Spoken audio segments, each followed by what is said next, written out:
And it won't just be a paring down based on art quality. It'll be a paring down based on who wants to be a part of this, who wants to continue trailblazing in NFTs. Not everyone will. And so to an extent, it becomes a little bit of a projection. Is this person here to stay? They're going to do brilliant art anywhere, but are they here to stay in NFTs? That's going to matter. What's up, guys? How we doing? Fantastic, man. Out here in Miami, beautiful vibes. IRL. That's it. All right, well, we got a very special guest kicking off the podcast today, Roger Dickerman, founder of the Artifex project, curated digital art project, showcasing some of the top digital artists in the space. They've had IRL installations, Times Square billboards, all that. Also the host of Origin Stories podcast with Parrot, just a top collector, avid technologist and builder in the space. What are you guys excited about? ¿Qué tal, Matt? Thank you for having me here. It's good to be in Miami. One of the things I love is that we're taking the URL to IRL, as you mentioned. I'm really stoked for this. I think this conversation with Roger Dickerman is going to be really collective because he's somebody who just puts into so much into the space and elevates others. So I'm very interested in the conversation of how that evolves in the next couple of years with his participation in the space. Yeah, for sure. I mean, I think he's done a fantastic job in really building up the community. Really love too. We had a kind of little conversation around how status and identity are really venturing into the metaverse. Now NFTs are really becoming this opportunity to have ownership, status, and identity. And I think that's going to be a big driving force of adoption. We even talked just around milestones of adoption as the NFT market matures. So really excited to have Roger on. Without any further ado, let's get into it. Roger, it's so good to have you on the podcast. As I've mentioned before, your Origin Stories podcast, one of my entry points, into learning more about the NFT space. Tell us a bit about your origin story. How did you get into NFTs? Matt, it's a pleasure reconnecting after New York City. Now here in Miami, I feel like it's a world tour. We'll just keep going all over the place. But okay, my origin story, the NFT space at large connected every dot in my life. Full stop. So we go back to childhood. Childhood was art appreciation, constantly being creative. Go to young professional, that goes into finance. It goes into working for a global market making fund and just expressing that side of the brain, business development. And then we get into my fitness and wellness business alongside my wife. And that was a decade of community building. It was thousands of clients, all ages, a lot of empathy, a lot of relationships, a lot of sitting down one-on-one or one-on multiple and many, and making a real connection. And then towards the end of that business, started to reach a little bit of burnout, ready for something new, ready for a new challenge, ready to maybe connect a few dots. Started expressing some of that investment brain in crypto, found NFTs, and NFTs surprised me because I entered NFTs with an investment mindset. And very quickly, I started thinking things like, this is an artwork I'd like to have forever. And that wasn't initially expected. Then I started meeting some artists. And then the fitness and wellness piece of me wanted to start telling stories. I wanted to know things. I wanted to know context. I wanted to appreciate that context. Started developing those friendships. Now all of a sudden my brain's fully transitioning and saying, this is a revolutionary technology. There are incredible artists here, many of whom have not been recognized before to this level. Let's go. Let's build. Let's transition. I love it. No, and it's been amazing to see, and I love it that you kind of highlighted building the relationships, as that really is the kind of foundation of this community as it really continues to snowball. And in that vein, I know that the Artifex project has become a really beautiful project. I'd love for you to kind of break down the inspiration, and then also kind of, obviously we're at the current iteration, and it's come a long way, but what's kind of the current state, and what's the vision you really have for the future of the project as well? The vision is digital art. It was how can a story be told here to honor many artists and many aspects of digital art. And so a lot of attention has gone into wave one. Understandably, it's wave one, right? And so everyone looks at that and says, like, that's the project. Wave one is one representation of the many things that will ultimately occur. So the goal is to tackle digital art from all aspects. Let's look at it from the perspective of the 3D artist. Let's look at it from the perspective of the future, the younger artists. Let's look at it from the perspective of the pioneers. Let's possibly even get back further than the pioneers. Let's go into entertainment arts and precision arts and sports and music and a lot of just the diversity of personality that has been brave enough to trailblaze in the NFT space. We want to make that clear because I think it's being lost a little bit. And one of the things internally that we're looking at is you know how I feel about stories, origin stories, right? Just telling that story clearer, right? Telling that story clearer. Because again, so much gets tied up in the hype machine of a wave. You know, what is this wave? Who are these people? Everyone's focusing on that. There will be places and times now like this to be able to pull back and be able to tell that broader story and where this will go. So then when you think about some of the, I know you've been kind of bringing it into the IRL. Can you talk about some of the other specific plans you have over the course of the next year as to how you really want to tell and empower those stories and artists? Yeah. So we're thinking about it like this. Imagine these artworks in this project have an opportunity to be the most well-traveled artworks ever. And think about that, right? Yeah. So think about, there's the IRL tour. That's fun. It's blurring the lines. Right. It's taking digital into physical, but with a lot of artists crediting, right? Which is different because digital's always been in the physical world, but without that element. It's always been behind a brand, right? Or behind a structure. Well, obviously we are a brand too, but when you see the art in the real world, there's very clear, art is bold. Artist takes more precedence than the brand. And that's exciting to me to be able to flip that. But most traveled artworks ever. So think about it. We have the physical tour. What about the metaverses, right? So as these metaverses are created, to be able to take the sculpture representations of these artworks on tour within the metaverses, to enable them within the metaverses. And oh, by the way, AR filters. So it's like another hybridization of digital, physical. And so when we put all these things together, and oh, by the way, the possibilities we don't even know yet, you know, when hologram technology hits, Right. sculptures will be in a great position to go there. Where they could go, that's what wakes me up every day in the morning. That's really interesting, man, and I love where you're seeing it. But walk us through the Times Square installation. I think that was a very pivotal, like, landmark moment just in NFT culture history as it is. There were some mentions that there were some hiccups or something almost didn't happen. Walk us through that. Man, okay, so you know, Times Square, it was this idea that we wanted to do something big in the physical world, that we wanted to shake up that relationship between digital art, NFTs, and physical.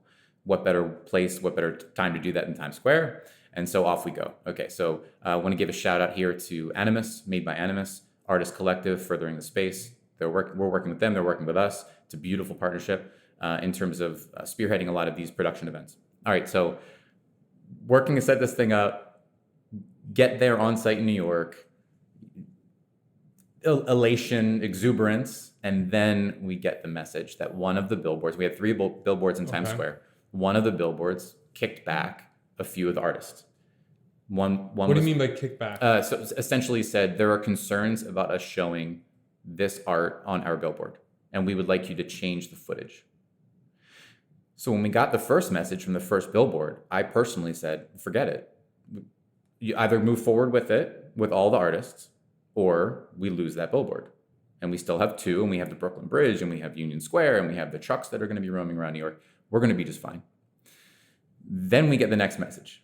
And the next message was the other 2 billboards. So now all 3 billboards have flagged 4 artists. And how are you feeling at this moment? Horrible. Like, what's going on? Horrible. I mean, so I'm on site. Under the gun, right? Under the gun. Yeah. Under the gun. And here's a funny note, and I don't think he'll mind me saying this, but I was messaging with Bill Ellis the night before, and also Fred Fuckrender, and I was talking about what was going on, and I had essentially said, "LOL, got this message, but forget it." You know, like, we're good. We're good. We're going forward. And then No sweat. And Don't intermediate us. No sweat. And then here we are the next day. Yeah. And now it's like we're going to lose Times Square. So now a bunch of things happen. Now I have to put on the brain of like, okay, how are we going to handle this? How are we going to plow forward? And ultimately it was like, we can't lose Times Square. And so what do we have to do? And so we made the philosophical shift to say, all right, all the art's going to be on the bridge in Union Square, on the trucks. How can we still represent the artists, but make the change that we need to make, rather than like have everyone expecting to show up for Times Square? And it's like, oh, we couldn't do Times Square. We could only do this other stuff. All right. So what we did was we threw up just all the, social handles, social tags. We flipped Fred's name to his real name versus his artist tag. And we plowed forward. But here's the funny part, not funny then, funny now. We almost lost it all anyway, because we still had to edit the footage. And the other two billboards in this conversation is basically happening real time. So can we turn it around? Then it has to get in the approval pipeline, and then they still have to approve it.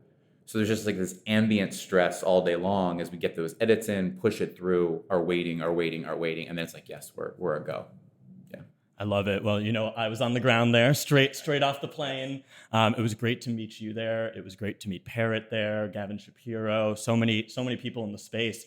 And one thing I wanted to highlight is I think for many of us, that was one of, if not the first, IRL gathering of that group in New York at a time when so many of us had connected online during a global pandemic, and it was such an exciting current of energy. I mean, I think that was the night you and Parrot met for the first time, even though you had been hosting a podcast together for months, right? That was underrated. Yeah. It was so underrated. And coming away from it, you think about Times Square and the visuals, amazing. I'll never forget it. But even more so, what will stand the test of time is that. Mm-hmm. It's that connection where Parrot and I have connected for months and months now, doing origin stories together and developing this relationship. And we commented afterwards, we felt like we didn't miss a beat. We felt like we were old friends who met years ago and, we're palling around and, here we are again, just hanging out. That was incredible because that drove home to me the real value of these digital relationships, right? That some of these people, these friends of mine, I've talked to every day or close to every day for many, many months. It expedites things. It's this weird time crunch where you pull it apart and it feels like years of a friendship. And thinking about my best friends, my best IRL friends, now of course we all are, but it's going back, my best IRL friends, maybe I talk to them once a week, once every few weeks, meet once every month or two. Now all of a sudden we have this weirdly compressed in COVID, talking every day. It feels like years and years of friendship. It's pretty crazy. And, speaking of overcoming challenges, from Times Square to announcing and opening up the auctions, if I recall, when we opened up the auctions, it was similarly timed with the market correction. I want to know just how did you handle that? How did you overcome that? What was going through your head that week as well? And how did you pivot and adjust? Yeah, I think it was the day after the crypto crash. What better time, right? What better time? But, I want to make this clear. It's would we have taken the full out hype sellout? Of course. I'm not going to be the guy who sits on camera and is we didn't want that anyway. This is what we expected. This is no, of course, you take that all every day of the week. But one thing that we've said, even with wanting that, of course, the substance is greater than the hype. And so it felt not like what we wanted, but we slipped into a very natural skin because internally in team, we had been saying substance is greater than hype. Yeah. Walk the substance forward. You go back years ago, right? You go back years ago into crypto art history. It's CryptoPunks didn't sell out at first either, right? And so here we are. Night one, day after the crypto crash, and we're saying to ourselves, let's see how it goes. Let's see how it goes. We had a few site delays at the beginning. That was an interesting challenge to overcome. Now it's just iterative improvement. So that's all. We tell ourselves, we look at the project. We look at the artists involved. We look at the way we've rolled it forward to this point. We look at the roadmap. We look at the artists yet to come. We look at the story yet to be told. And most importantly, we look at the long term of digital art, the NFT space, the interaction with utility and access. We look at all those things. I think that's very clear on the horizon line. Now, how we get there, the twists and turns, right, that the broader market takes, and or some twists and turns that the project may take as well, that's yet to be charted.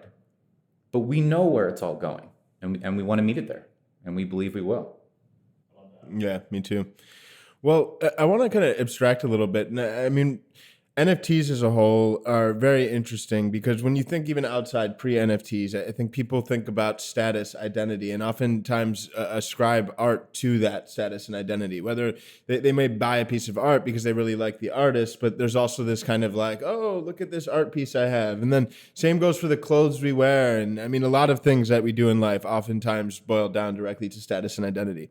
I think one thing that excites us as a team, and I think a lot of the NFT community as a whole, is that like NFTs are really going to enable this level of like status and identity in an online fashion. You were speaking to how relationships are you can build relationships in a truly like digital context these days. So when you think about the evolution of NFTs in the market and the community and the applications, how do you see building status and identity really venturing into the metaverse? You're spot on, right? It's there's so much complexity here and there's so much richness. And one of the things I like to say is, art has value on its own, right? But then you add that layer of status and identity and context and story, and then it becomes something totally different. And so now we walk into the metaverses. You're going to see, you're going to see some of the same things evolve, and you're going to see some different and unique things evolve. So some of the same things that will evolve is like your wearables will matter. And how you display to take a page of the Artifex book, it's like how you display your sculpture will matter, right? How you display your art in gallery will matter. And that'll all play into what we know about status and identity. But then it's a bit of the where does this all go? And actually one more thing on that. Then there's also the stuff that we know about access IRL that will retain and access digital, right? Access to a person's voice, access to a person's time, access to a person's advice. That will continue to matter. Just whether it's expressed in a metaverse forum versus a physical conference room, who cares? I mean, it's the same stuff, right? But then where else does it go, right? We could probably like pontificate on that for a while, right? In terms of what's not possible in real life, what is possible in the metaverses. I don't even think we know the half of that yet. Right. Yeah. It's be exciting to see the applications and how it manifests. Already seeing it. So that's cool, man. Yeah, man. I love that perspective, Roger, that you were bringing up. There's something that really resonated with me. It's about like building substance versus hype. I know you're an incredible collector in this space as well. I know you dabble in the collecting aspect. In terms of determining what to purchase, like what are some of the pieces of advice you can give upcoming collectors, right? What is substance right now? Like from a collector's perspective, how do you differentiate from the hype, substance, and what are some key factors that you look for before making an investment or a purchase into an NFT? I think as someone goes through their education process and you hear this and it's become cliche and it's become a bit cheesy, but it absolutely matters. When you get to a certain point in your education, just appreciation process, buy what you like, right? I know it's talked about everywhere, but it really should be where you start. And it could be buy what if you're talking about it purely from an investment standpoint, it could be buy what you like, and it could be buy what you like or see liked. Like if you have an intuitive understanding of that, that's another way to treat it, right? Start there. And then when you move past that, then you start to get into, well, all right, we're still in a nascent market. There's still price discovery. So anyone who's like too formulaic, I think gets hurt, because I think that breaks down past a certain point. You combine some of the platform metrics with some of where we may believe the space is going. And then you can start to get into the artists themselves, either who's been around or who's best positioned to be around. And that may be because of philosophical belief that you share. That may be because of just their general strategy, approach, personality that complements their art. Start to look at those things. And I know that it's all necessarily vague, because I think it's all changing day by day. Because, we look at the projects like Bored Apes, like Meebits, right? The whole different strategy applies there versus what will last in the pure fine art NFT market. Feel free to follow up with something specific. I know I handled all the macro concepts. That's a very macro perspective. But let's talk about the differentiation process for you in terms of substance and hype, because I think that was something that you mentioned, that when you spoke of it, it felt like it was like a core belief in yourself. Like, let's talk about what's making substance in the market. What are you seeing that's a little bit hypey, and how do you differentiate from substance and hype? Good question. Okay, so you get into things there about how is something being portrayed. And now something substantive can have plenty of hype to it, because substance lends itself to hype. There's a lot to hype up if there's substance, but how is something being portrayed? And then you dig into what are the quantities associated with this? I think scarcity is a little overplayed. Scarcity is all relative, right? We should have NFTs that have thousands of editions. But then there's price associated with those NFTs of thousands of editions. We should have NFTs that are one of ones. And then there's a price that's associated. So scarcity is all relative. I want to make that clear. But you start to look at the quantities of something being sold and purchased. You start to look at, are there any proxies? Like, in other words, if someone had just done something with X and now is doing something with Y, and then you can see down the road they're doing something with Z, and then it's like, wait a second, this is all now a mess. So I look for a strategy. I look for a link between price and quantity, because I think at the peak of what some people call the bubble, we can go into that. Maybe, like, I think there is a definition of a bubble. I don't think NFTs. I think NFTs as a whole, again, remain very relevant, will be very relevant. But whatever we want to call it, there certainly were plenty of NFT areas that crashed down. Why did that happen? You saw price and quantity being pushed so hard together, and everyone blindly just kept going because it was like up only. It's not up only. It's never up only. And so if price and quantity keep being pushed and keep being pushed and keep being pushed, first you see secondary markets crack, right? When that means that people are still bulled up, people are still snagging them on the primary, people are still getting in there.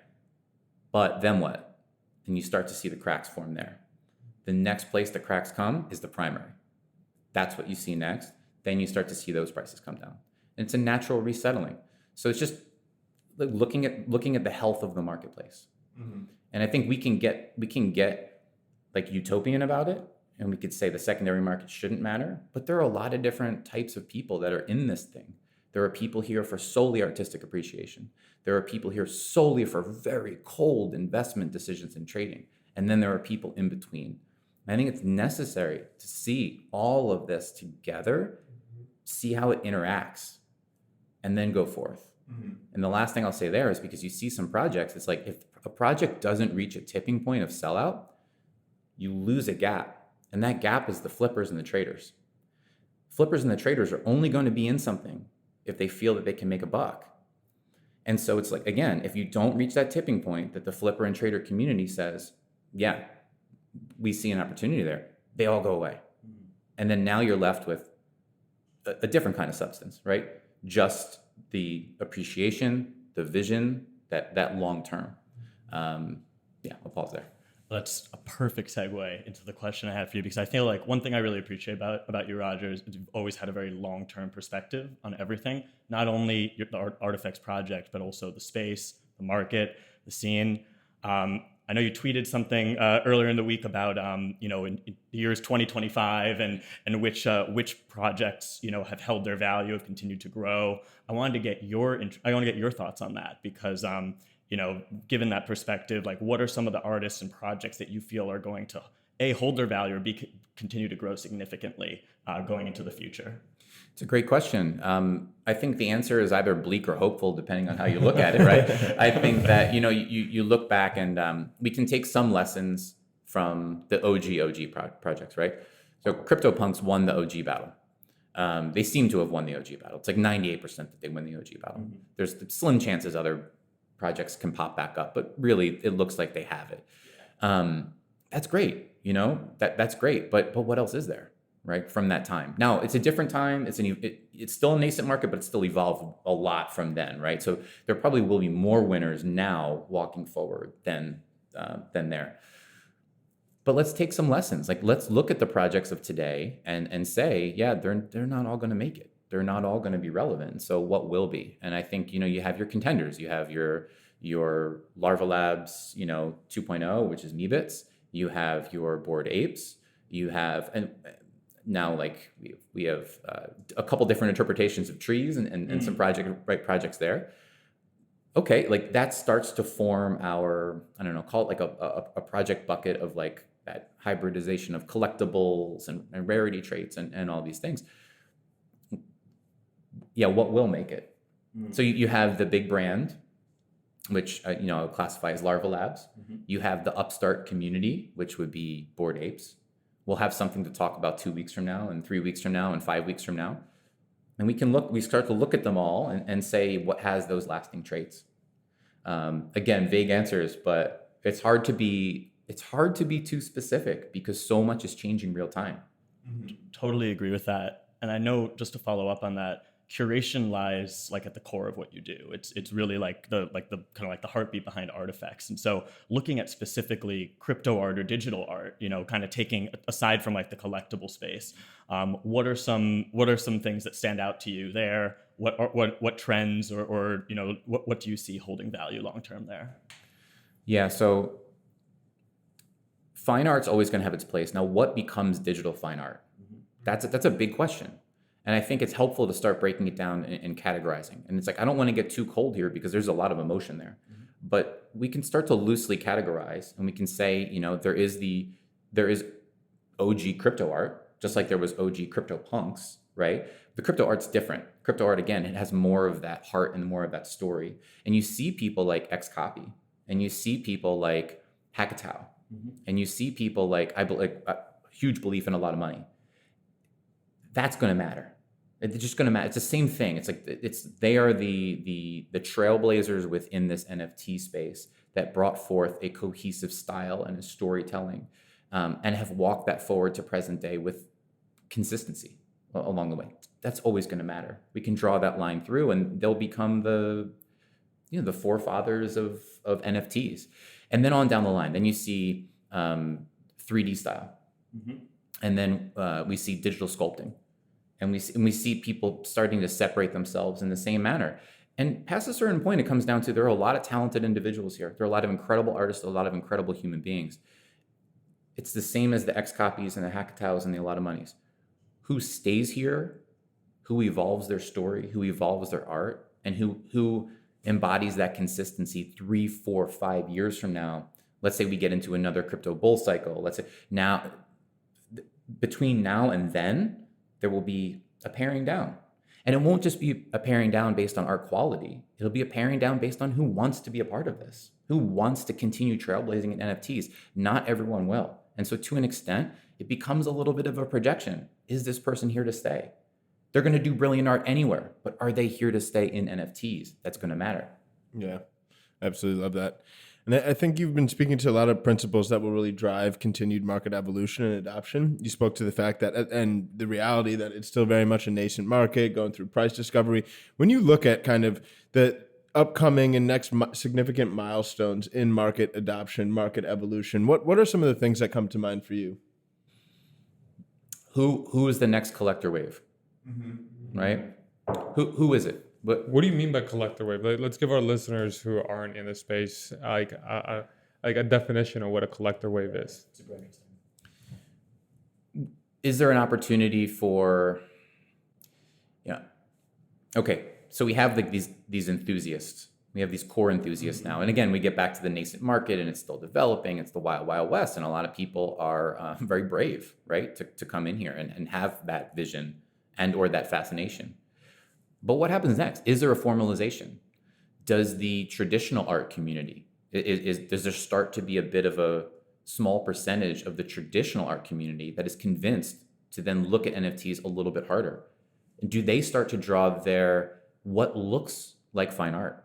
That's interesting, because he's like a Raf Grassetti, right? To me, someone like that, it's such a high level of digital sculpture skill. It just jumps off visually. That's my perspective.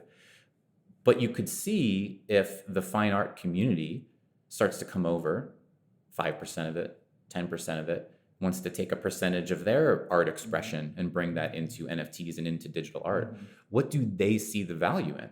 What do they appreciate? That's a whole different thesis. You have to get into their minds. And if that ends up being the next collector wave, that matters, because that's going to determine a lot of what we're here discussing, like who's going to last, what's going to be highly regarded. Well, if that happens, you better believe it's going to be a lot of what they say will matter and will look good. And then to the other side, what if it's the next wave of crypto adoption? I don't think this bull runs over. I think we're in a little bit of a bull, it's like a bear within a bull, right? I don't think it's over.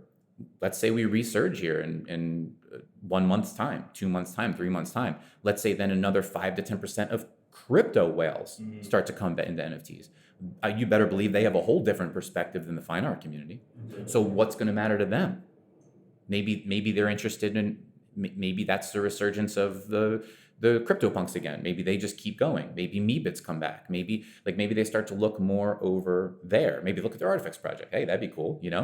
These kinds of things. What do they care about? That's going to matter. So it becomes a projection of, okay, where are our next collectors coming from? What do they care about? And that will really matter.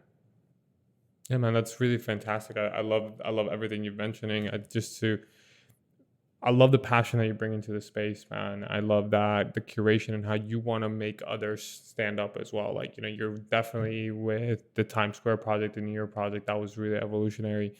In this capacity, what do you see as some of your favorite artists and projects that are coming up that you kind of just want to give a shout out on our final question? I'm going to give a shout out to someone that matters to me and I think is really important. Talk about who's going to last. Short term, anything can happen, but the story and the substance wins out in the end.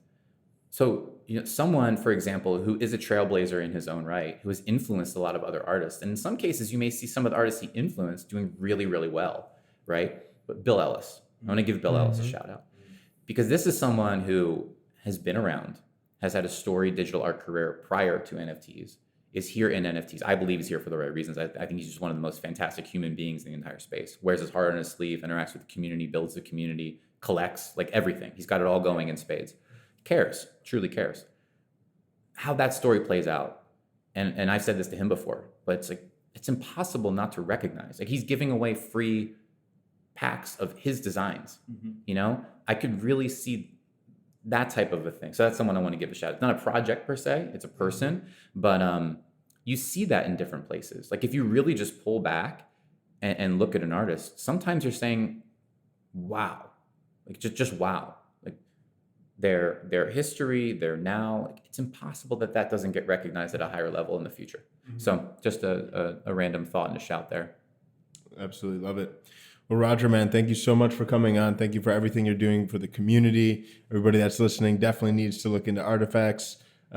Keep up the great work, man. Great to have you on. Thank you. And likewise, what you guys are doing, it's amazing. It's so fun to be here in real life doing this over microphones. Like, what is this? What is life? What a novelty. What is life? And here we are. Podcast meet space right here. That's right. I'm here for it. It's inspirational. So right back at you guys. Keep doing what you're doing. Thank you, man. Likewise, man. Guys, that was great.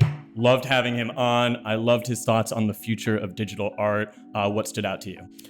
Roger is a G, man. I think I love how he's really building Artifex into an organization that's truly uplifting and really propelling this mainstream adoption. I mean, he's taking some of the best artists in the community and bringing them into environments outside of clubhouse rooms and Twitter and Decentraland, metaverse galleries. So I think it's fascinating, and it's people like him that are really going to work to continue to uplift artistry, but then also foster this mainstream adoption. So major kudos to our man Roger. Yeah, that's a really great point, Sam. I love that community upbringing. And for me, something that really stood out was his entry point to NFT was very untraditional as well, very unorthodox, very unique to him, to his story, and how he took that and evolved it into creating substance. I think the way that he described substance versus hype as a collector, as a creator, like, that was just really wonderful to see, and how his guidance is helping to elevate others. So I'm really stoked to see that level of integrity within the community and authenticity being developed to really foster a really nurturing community for our up-and-coming artists. Yeah, absolutely agree with that. I think that he really spoke to the excitement that's in the space right now, people meeting each other for the first time in real life. For those of you who haven't checked it out already, head to nftnow.co, check out our newsletter, and we will see you next time. Indeed. Yeah. Peace.